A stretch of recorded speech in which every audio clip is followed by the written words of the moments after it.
હે 2024 હવે તારો ટાઈમ પૂરો થઈ ગયો હે. તારા બિસ્તરા પોટલા બાંધીને નીકળ હવે.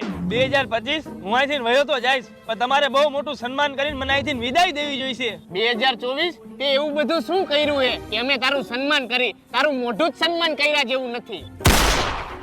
તને ખબર નથી, જ્યાં લગીને આ 2024 નું રાજ હતું ને ત્યારે મેં બહુ મોટા મોટા કામ કરેલા હે. એવું બધું તે શું કામ કર્યું હે? તને ખબર ન હોય તો હું તને કહી દઉં કે મુકેશ અંબાણીના છોકરાના લગ્ન મેં કરાવ્યા. અને બીજી વાત ઈ કે ઇન્ડિયાની ટીમને મેં મેચ જીતાવ્યો તો વર્લ્ડ કપ. અને મેં કેટલી સરકાર બદલાવી નાખી ને તું હમણાંનો દાખલો લઈ લે. પુષ્પા જેવા પિક્ચરને મેં સુપર હિટ કરાવી નાખ્યું. આવા નાના મોટા તો મેં કેટલાય કામ કર્યા હે, ઈ તું ગણવા બેસ ને તો ચોપડા ભરાઈ જાય. અરે 2024 તું આટલો બધો અભિમાન ન કર. અને તારા વરહ કેટલા? ખાલી એક જ વરહ હતું ને, ઈ એક વરહમાં તો તે રિચાર્જ નો ભાવ વધારી નાખ્યો ભાવ. અને 2024